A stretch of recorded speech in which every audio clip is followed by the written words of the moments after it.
well, first of all, congratulations. Thank you. New York Times bestselling book. Yeah. Right. So how does that feel, by the way? Like that's like it feels amazing. Yeah. I mean, it's a lifetime dream, really. I mean, my grandfather was a writer his whole life. He was a sports writer, and he wrote a column 5 days a week for 50 years straight. Wow. At the newspaper until he outsurvived the newspaper. He wrote 4 books, and he was kind of the guy everyone looked up to in my family. Mm-hmm. And as a kid growing up and kind of learning to write in elementary and high school and stuff, I was in the back of my mind, it was like, man, I'd really like to write a book one day, you know? And so to be a New York Times bestseller it's just like a dream come true to kind of fulfill, in a way, like what I know he would be proud of me, you know, with that. So, and it was hard to gain that accolade from him. He was a tough, he had a high bar, put it that way. It's interesting because I watched you write this book and how most people don't realize what kind of energy, time, effort, the struggle that goes into writing a book. They just kind of see a finished book and think, oh, I want to write a book. What a great idea. Not really knowing under the hood what it really takes to do it. Yeah. How long did it take you guys to write this book? It was at least 2 years. It was a little more than that with the editing process. So the whole thing was about 3 years, which, you know, I think that's relatively short for a lot of people with writing books. But, you know, we had great editors, and that was super helpful. But I didn't realize how much work it was to promote a book after you already write the book. So that was a whole nother chapter that was much more intense than I thought it would be. No one really talks about that. Well, it's, you know, it's such a hot topic, you know, psychedelics as a whole. Right. And there was just so many pieces in this book that resonated with me. And I'd love to kind of go through a few of them. Just great. Because it's interesting preparing for this, because I realize like there's a lot of things that I have held as beliefs that I've never really had an opportunity to share or talk about or unpack or challenge. Yeah. Right. And this first one around where are you right now in terms of depression being a chemical imbalance? Like where are we right now? Just in terms of like what the literature says, what the studies say, because growing up, that was the whole kind of frame was there's a chemical imbalance, and therefore that's why I'm feeling the symptoms I'm feeling. And therefore I'm going to take a medication of sorts, an SSRI, an SNRI, right? Where are we like right now with that? So first, let's just tie it back, trauma to depression for a second, because I didn't mention that one of the big root causes of depression can be trauma.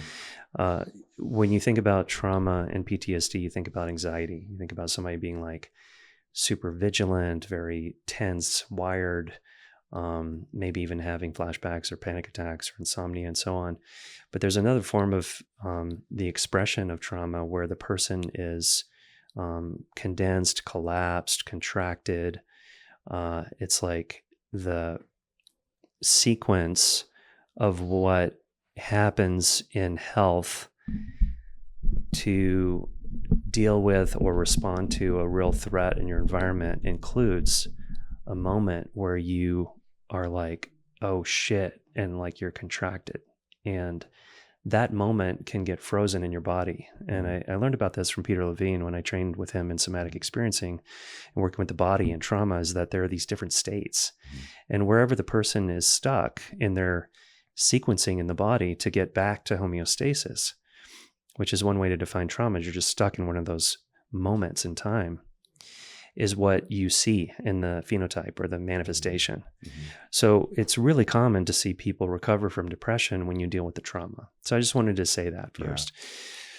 And there's a couple of pieces that I've noticed with trauma as being like, the way that I've experienced it is it's complex and varied.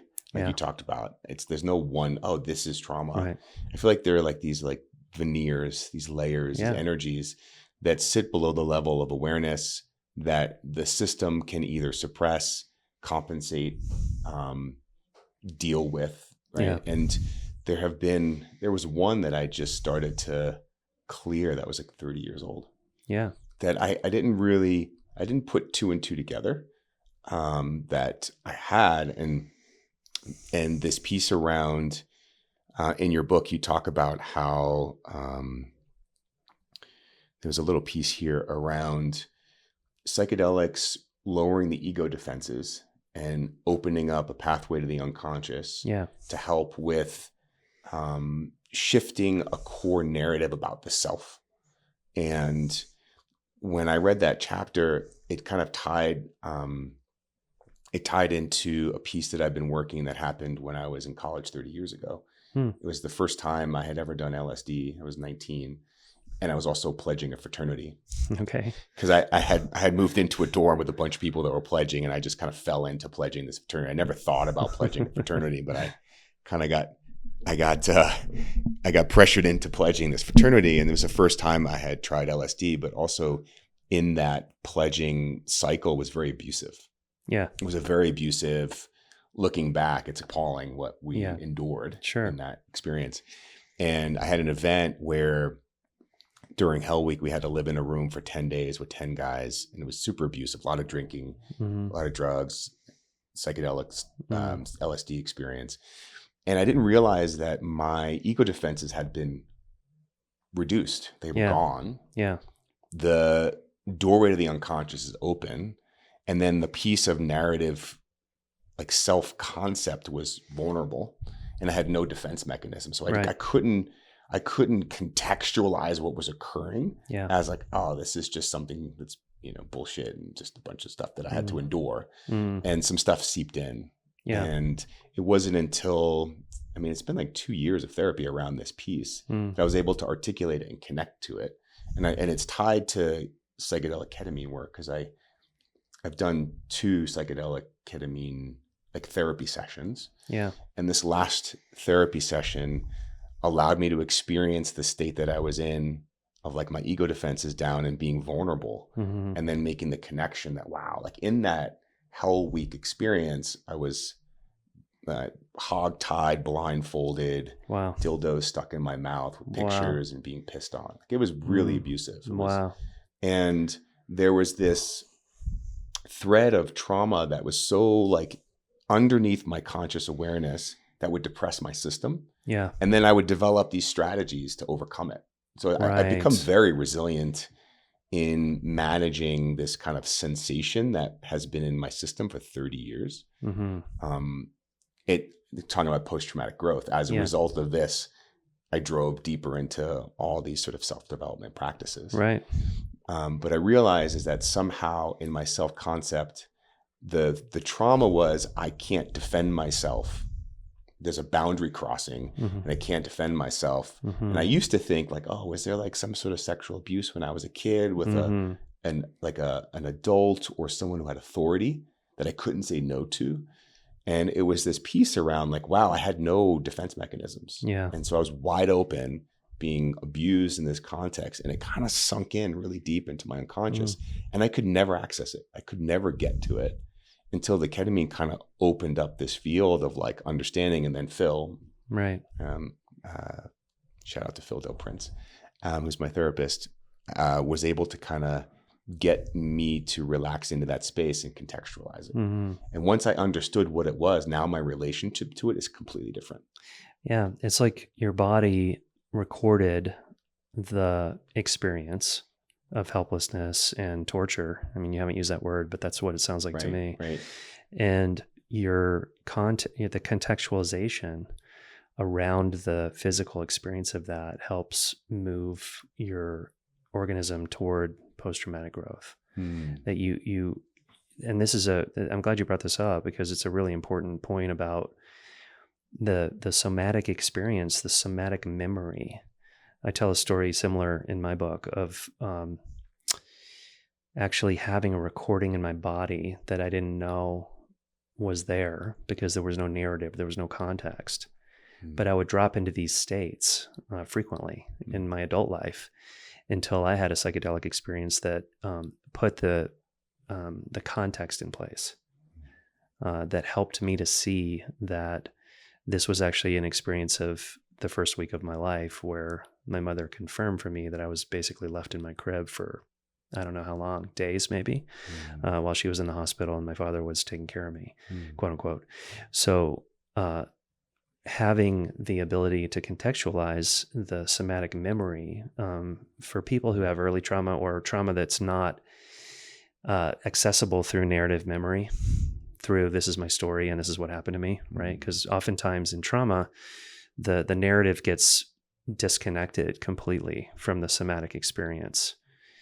And so the somatic experience, as it emerges in adulthood, at times when you're triggered in a particular way where you feel helpless or you feel exposed, and it reminds your body of that moment of the trauma, but you're not aware of what's going on. All you do is you just feel the somatic experience of it. And then you compensate, right, by doing things to get out of there. And that can be a huge cycle for people of like, you know, that dropping into a moment of despair or helplessness on a somatic level, and then going and doing a lot of stuff.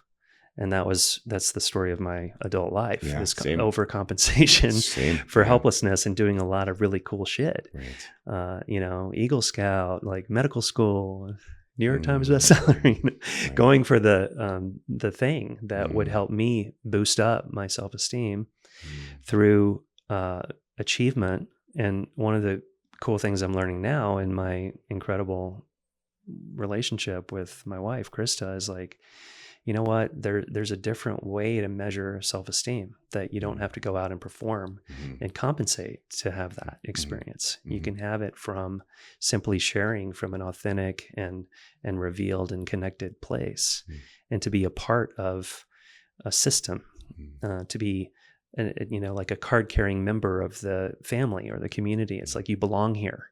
And that's almost like enough. I'm working my way toward that. It's like, is that enough? I'm getting there slowly. It reminds me of and we can kind of like tie this back later to when I first got sober 25 years ago, which my sponsor at the time was saying the way that you build your self-esteem is to do esteemable things. And that's it. Very simple. Exactly. Get up, make your bed. Yeah. Get to bed early, eat well. You know, like little simple things. Great book, by the way. Make Your Bed. You know that one? Yeah. I still don't make my bed. I love that one. It's interesting on the piece around if you don't have a narrative around the experience. And I've noticed that there are, again, these interwoven webs, all these different experiences that tie in. So it's hard to pick one. Yeah. And then I noticed from that event, I didn't really have a narrative. And it wasn't until I was in the ketamine experience where I was in that space where like it was sort of a dark experience and I had no way to control it. Like I had to just surrender to it. And then when having that experience and looking back at 19, I remember that first LSD experience. I remember going into a deli and trying to buy something and having like a pocket full of money, but not knowing what money was. Like I had no concept of money. I had a bunch of bills and I handed it to the guy and I'm like, I don't know what's here. Take one. Because I had no concept of numbers. Right. And that memory of like, wow, like I had no way to articulate, I had no narrative because of the psychedelic experience of the LSD. And so now, like you're saying, with some narrative, some context around it, when it arises, you can meet it with a sense of like, oh, welcome. I know what this is connected to now, and there's a relationship to it. Right. Now, it's important, I think, also to add here that there are historically in psychiatry, there are treatments that will give people narratives, right? That will help you establish like, oh, I'm like this because this happened to me, right? Or, oh, I'm neurotic about cleanliness because my mother used to wash my mouth out with soap or Is that whatever. Like a red herring where you're tying a cause to the experience, but we're not really sure? Well, there's that for sure. Yeah. But what I'm getting at is that insight-oriented treatments like psychoanalysis, for example, are notorious for producing a result where the person understands a lot about who they are and why they do what they do, but not changing who they are. Right. And so the contextualization is useful around what you said of like, oh, okay, I'm having an experience. I kind of know what this is. But the beautiful thing about somatic therapy and, Peter Levine and EMDR and, IFS, even some of these newer technologies in therapy, is that the active treatment or the resolution of the symptoms is about sequencing in the body. It's not about, and so you don't actually even need a narrative. Inside of a psychedelic journey, what often happens is people in this expanded state where the ego defenses are down and the unconscious is accessible, sensations start emerging. And they may not have a narrative, like you were saying with the money and the LSD experience, like there was no narrative there, right? And what's cool is that if you have these tools as a therapist in the psychedelic journey, in the dosing session, you can sequence trauma. You can support the person's body to sequence trauma without a narrative. And it's kind of a weird idea because, when you start thinking about PTSD and culture and all these definitions and stuff, I'm on an airplane and somebody says, what do you do? And like, oh, I focus on resolving trauma. Oh, you must work with veterans. And oh, those guys get, traumatized from combat and stuff. And that does happen for sure. But most people out in the world, including those veterans, are dealing with experiences in their body that are trapped in time, stuck in a particular moment in the sequencing. And it's not going to help them to be like, oh, that happened. You're having that because of the thing. Right. What's going to help them is to help them access that sensation in a state where their thinking mind can relax and you can do the sequencing in the body. And you allow them to kind of complete the movement that wasn't allowed to be completed. Exactly. Right. And what the magic is, and what's so cool about this work, is that the body actually wants to do that sequencing. Right. And it wants the discharge, right? Yeah. All you need to do is get the obstacles out of the way. A big one is the thinking mind that's analyzing and understanding, intellectualizing and all that stuff.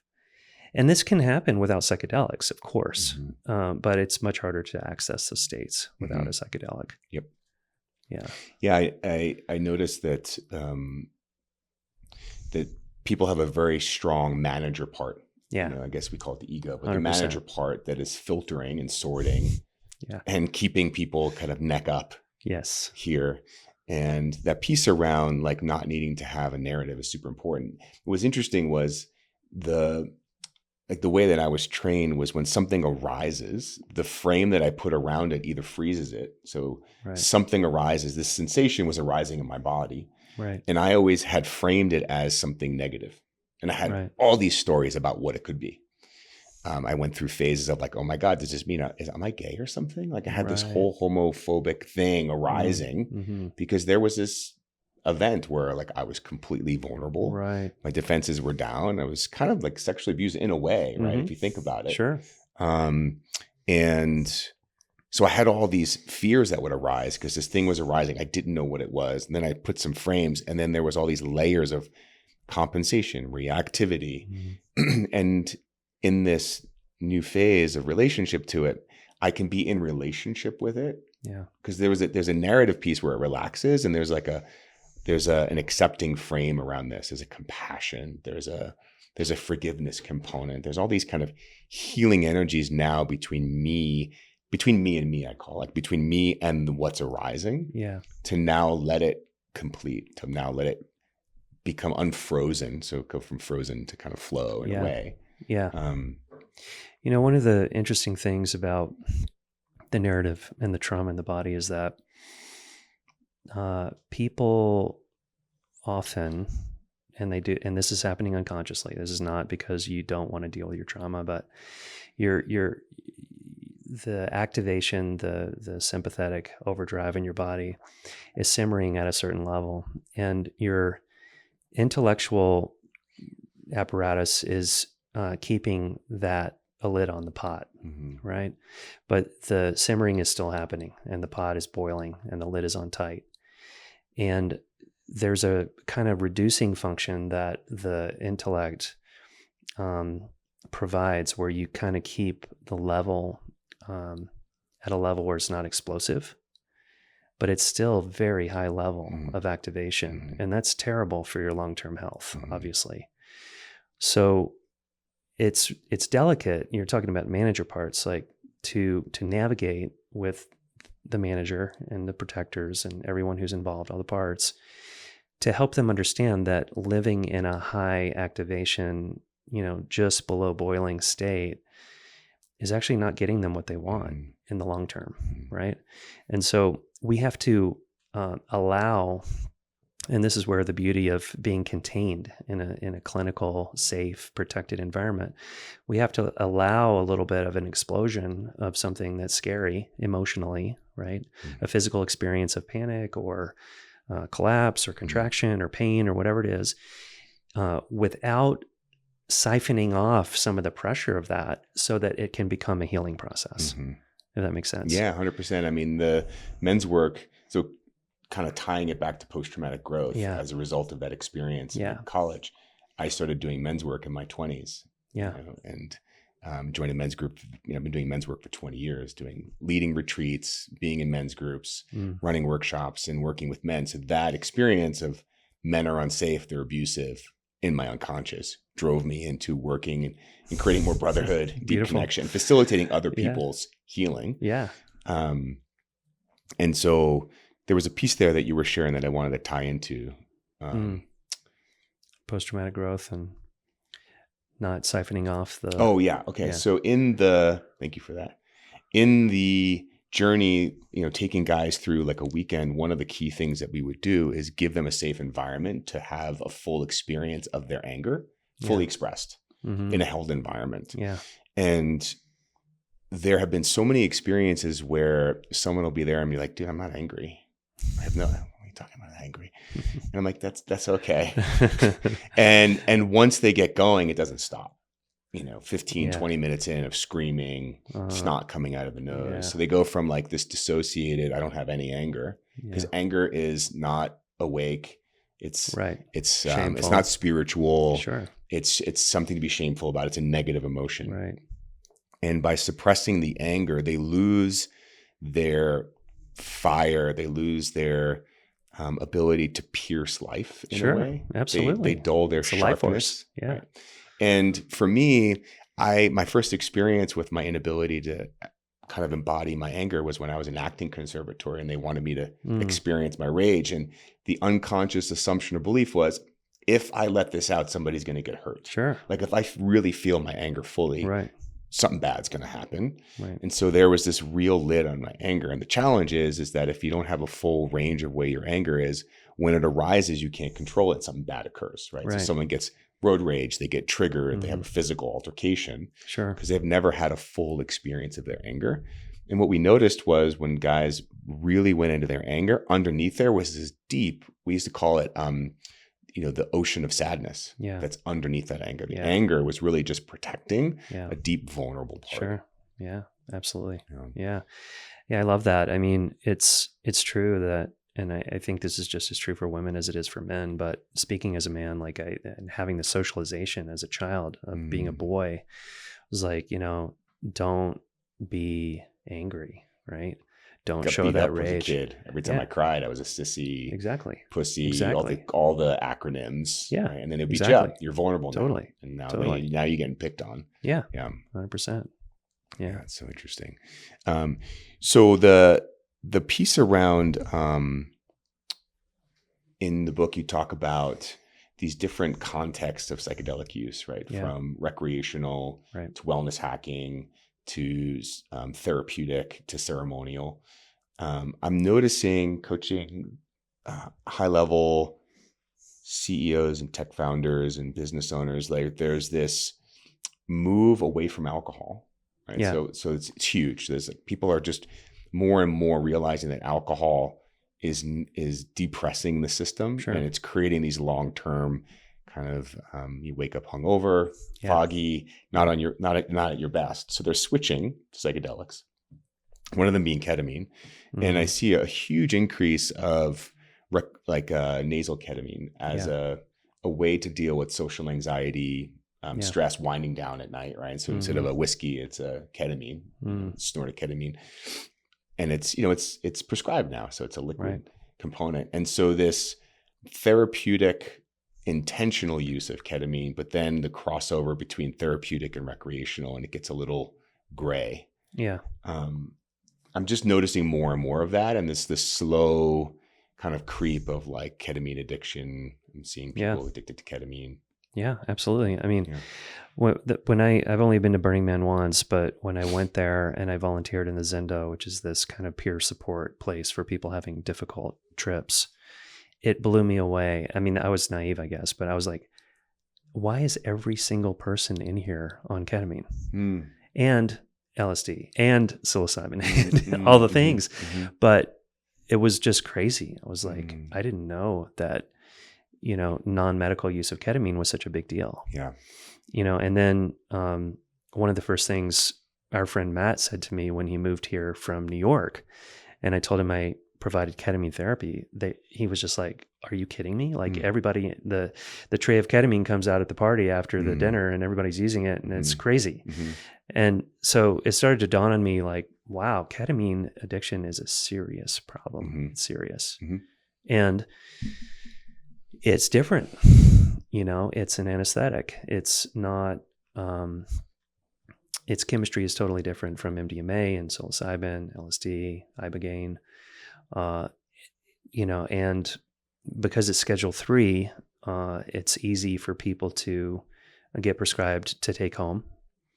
What we're looking at with FDA, getting onto a different topic here, but if FDA approves MDMA, if they approve psilocybin, it's going to be you got to do this in the clinic. The doctors are forbidden from writing prescriptions for people to go home or take it to Burning Man or wherever they're going to go.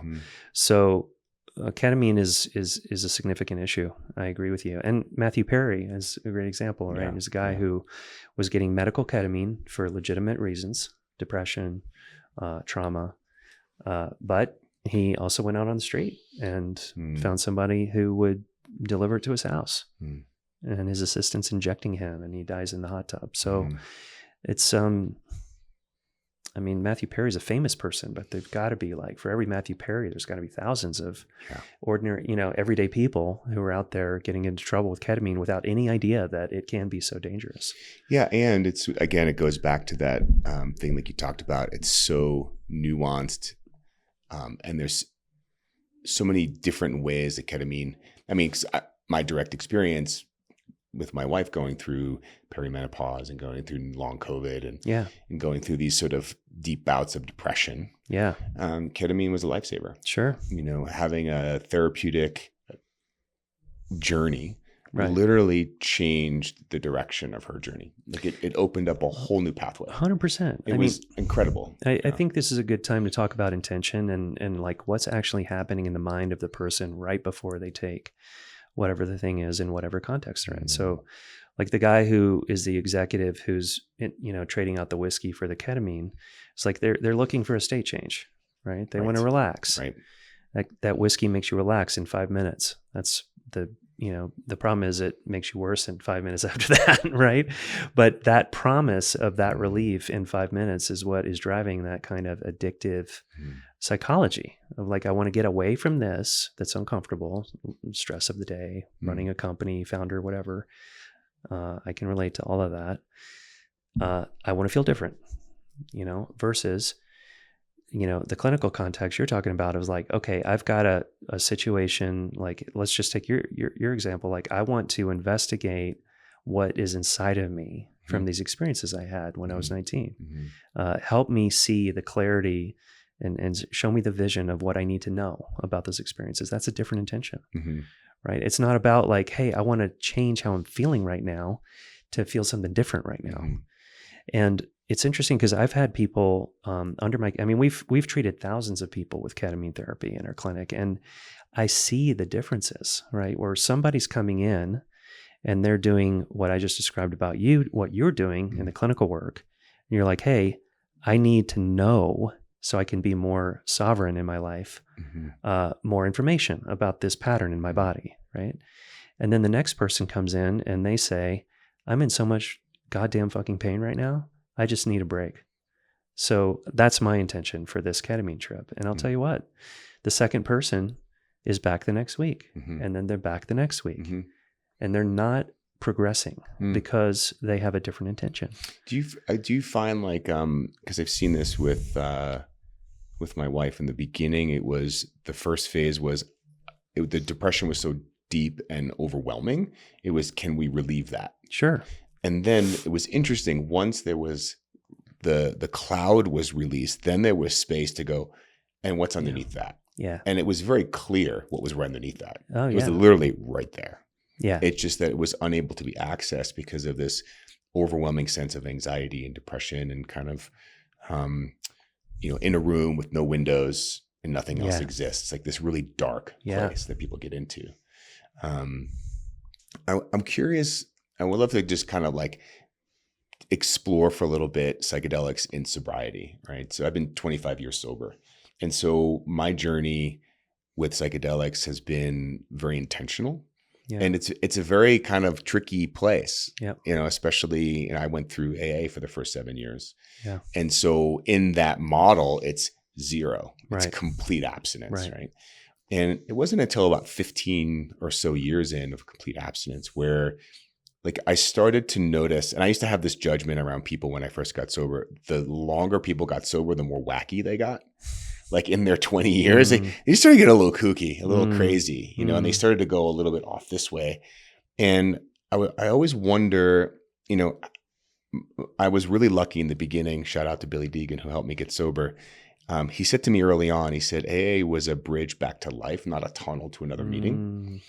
And I think what he meant by that and how I took it were two different things. So in the way I took it was like AA was my bridge back to living fully as a sovereign human being. Yeah. And that it wasn't about me just continuing to go to meetings to do that. Right. He was kind of looking at it more of like, AA brings me back to life, and then I have to build my life. Yeah. I have to actually do things in my life to build a life worth living. Right. So he wanted me to go out and build a life where I'm like, I don't want to escape this life. I want to live in this life as like the driver. And I have a lot of friends that still go to meetings, and it's super helpful. There's a community component. There is this phenomena of craving, right? This, and the way that I love this whole, like, I'm not going to take other people's inventory. Like I can only take my own inventory. Yeah.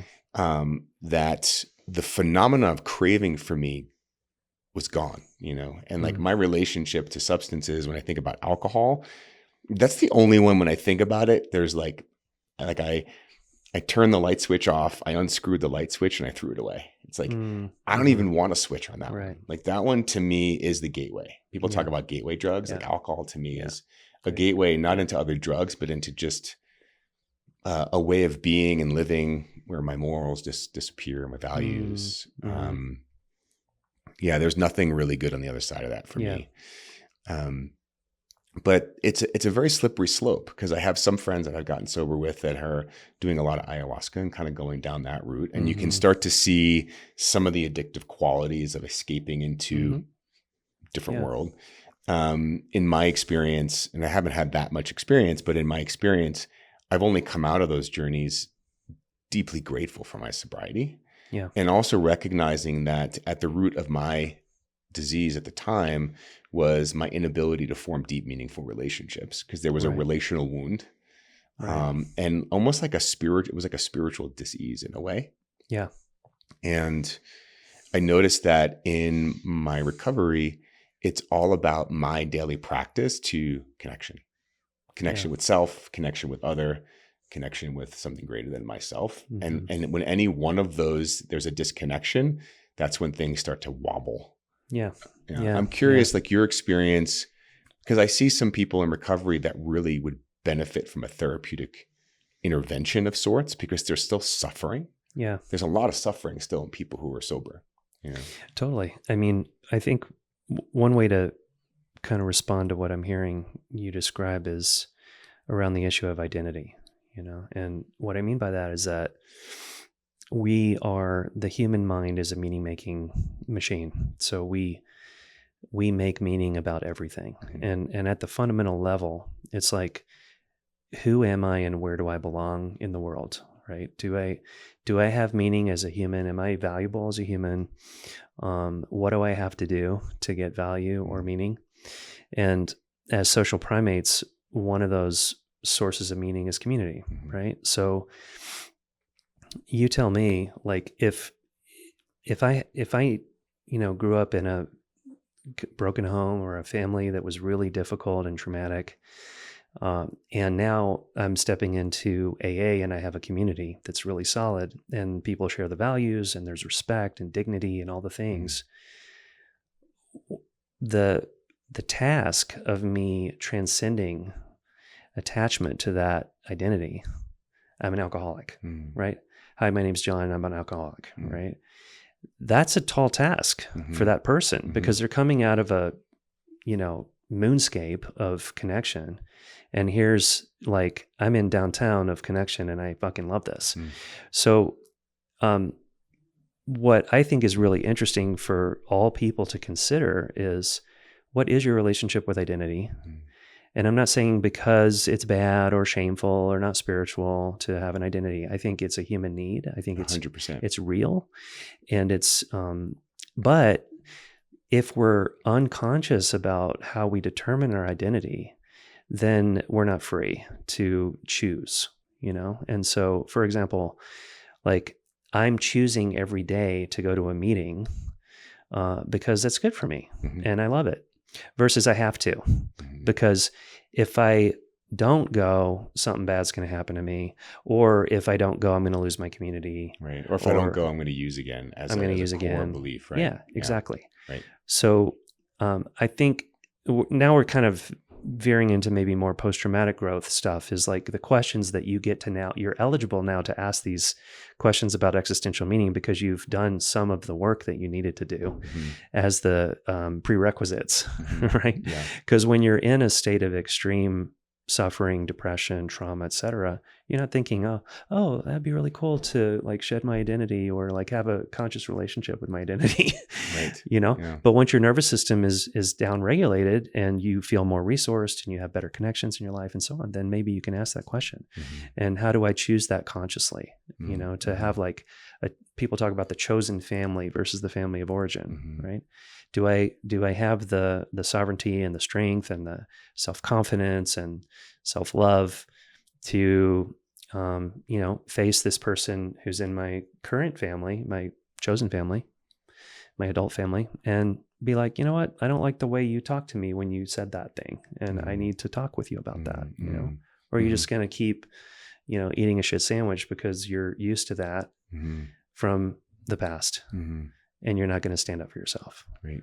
And so I think that community, identity, it's super important, super valuable, but I want everyone to have the choice to upgrade that, optimize it, shift it.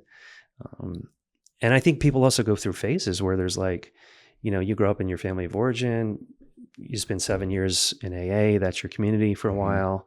Then you start transcending and including that. It's like, okay, I'm taking my sobriety with me, but I'm going to go bigger than that in terms of like how I think of myself and my identity. And then you just keep going. And sometimes it's weird because you look back at your life, and I think back about communities that I was deep involved in, even just a few years ago, that are strangers to me now. Yeah, right. It's really weird.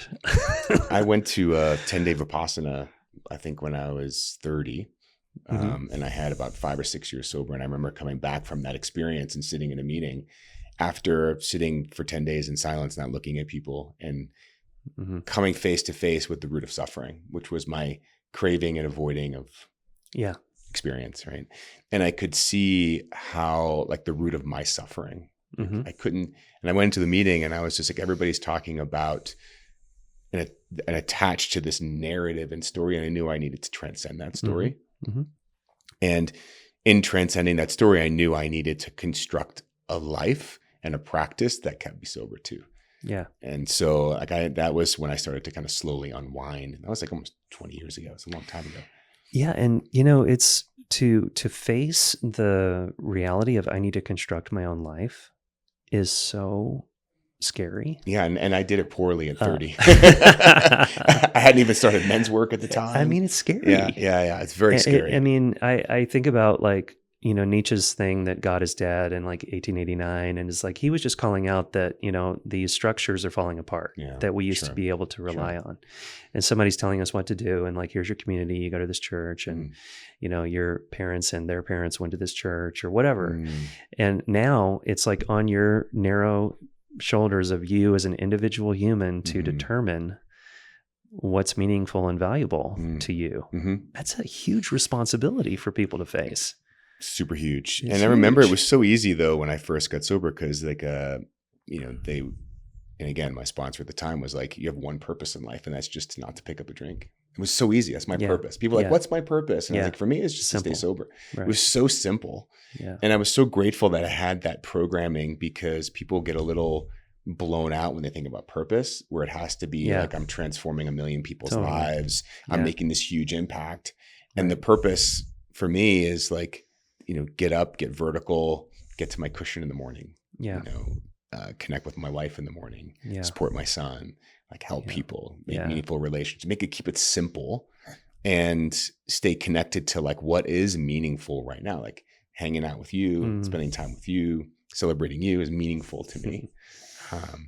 So this piece around identity is really interesting, because where things shifted for me in identity is I used to believe that we had one identity. This is who I am. So there's this fear, anxiety, who am I? Am I this or am I that? And like living in this sort of binary, dualistic world. And it wasn't until I got my NLP trainer training, I was in this process with my trainer. And I had the realization that direct experience will always be the best teacher.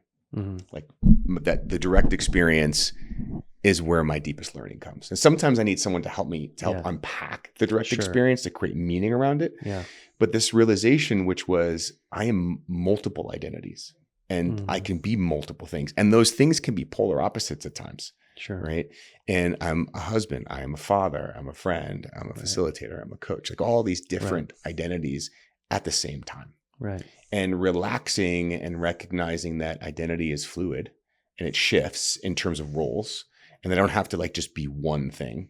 Yeah. And so I get into these kind of little experiments of like, oh, like you just stepped into a new identity as a writer. Right. Right. And so in you pursuing this, putting the hard work in and delivering something out in the world, you now can step into an identity as a writer with evidence. Because you can say you're a writer, but have never produced a book or written a book, right? Right. But there's something really beautiful about having evidence to say, hey, here's who I am. Yeah. And now there's an identity of like being a best-selling author, which is even cooler, which is a whole other identity, right? But you're not only that. Yeah. You're so much more, right? And this belief of no matter who you think you are, you're way more than that is such a beautiful thing, a mantra that I tend to kind of sit with myself. Yeah. I think, I mean, at the core, it seems like to me that, and maybe this is just the lens that I have operated my life from, but so it might not apply to all people, but I think that we're meant to be in growth throughout the lifespan, and when we do things that are hard or scary for us to do, and we make that accomplishment, or we work hard for it, whether we get the outcome or not, we apply ourselves. Then it's like you were saying about self-esteem, like you do esteemable acts and you get self-esteem in return for that. So I think that the biggest sort of like theme that I see in mental illness is I can't do it. And then, sometimes it's like, because ... And then we have to look at that. What is that identity? But to the extent that your identity serves the purpose of helping you grow and learn and be on a path to continually, waking up to who you are, being, good to other people, developing yourself, then I think identity can be great. But oftentimes what happens is what you were describing is like a certain identity works for a certain period of time. I'm the guy who doesn't drink today. And then it's like, okay, well, I've done that now for X number of years. And now it's time for me to put a bigger pot around that plant. Right. But the pot needs that containment, but it needs to be big enough that the plant needs to grow, So it's interesting how we just have, there's like nothing you can really hang your hat on of like, this is who I am now. And this is who I'm always going to be. At least that's been my experience. Yeah, it's so funny. When I got my purple belt in jiu-jitsu, my so it goes white, blue, purple, brown, black, right? And Right. we used to be called the deep blue ocean. I was a blue belt for like 6 years. It's a very long time. Most people are like 2 years, Wow. but I'm a slow learner. And it was so interesting when I was a blue belt, every time I would spar, my identity was I am a blue belt becoming a purple belt, and I need to prove myself. I need to prove that I'm a purple belt. And so I'd fight so hard on the mats. I'd say like, we're gonna go slow. And next thing you know, it's like banging heads, right? And then when I got my purple belt, my identity shifted where it's about, I want to find all the holes in my foundation. And so I stopped fighting so hard and just relaxed into knowing, hey, where am I really? And I would just get my butt kicked, because now I was opening up all of the spaces where I was underdeveloped. But it was so interesting in the identity of a purple belt versus the identity of a blue belt and how it changed behavior, intention, intensity, humility, self-reflection. And it wasn't a conscious thing. It was just like, I just found myself in this completely new paradigm in the journey of development once I got my purple belt. It was very strange. Yeah. It sounds like wisdom to me. Yeah. Yeah. So it's, and the identity of a white belt is different than the identity of a purple belt. And that thing you're talking about, doing hard things and really leaning in and finding yourself on the other side of something builds that self-concept. Yeah. Which becomes resilient, which becomes strong, which becomes like anti-fragile. Totally. Right? Totally. Yeah. I'm glad you brought that up, because I feel like that's a huge weakness in our culture as we define mental illness, is that the absence of symptoms is what we call mental health, right? Versus psychological flexibility, resilience, the ability to work with identity in a way that's not brittle and it gets shattered if something happens. Like, my grandfather, I mentioned earlier, outliving the newspaper that he worked for, when it shut down, it was shattering. He was screwed. And he ended up in the hospital. He almost got ECT for depression. He didn't know who he was, is what happened. Right. And he made his way back and he recovered from that, but it was brutal. So how do we maintain, like, okay, well, yeah, I'm a writer. That's one thing I do. But like you said, the multiplicity of identity, how do I diversify my portfolio? Like, what are the roles? Yeah. And diversity is a critical element of resilience. So interesting. Most people think about diversity in terms of their portfolio of investments. I never heard about developing your portfolio. You're diversifying your portfolio of identity by acquiring new skills, stepping into new domains, taking on being a leader in different dimensions. That's super powerful. Dude, this was fantastic. I think we're kind of like hitting our studio time here. I'd love to do this again because I feel like there's so much more that I want to unpack with you. Yeah, it's fun to talk about. Talking to you. Great hanging out with you. Really appreciate you, and congratulations on the book. What's the next step for you, and I guess how people connect with you and how people work with you? Like, what's happening there for you guys? Yeah. People can find me on my website, which is just willvanderveer.com. It's pretty simple. People can, reach out to me through the website. We're still teaching a lot of people psychedelic therapy at the Integrative Psychiatry Institute. And if people want to learn about that, it's psychiatryinstitute.com. I'm just trying to figure out what's next at this point. Great. Awesome. I'm looking forward to seeing what emerges. Yeah. Thanks, John. Thanks, brother. Appreciate you. Thanks for having me.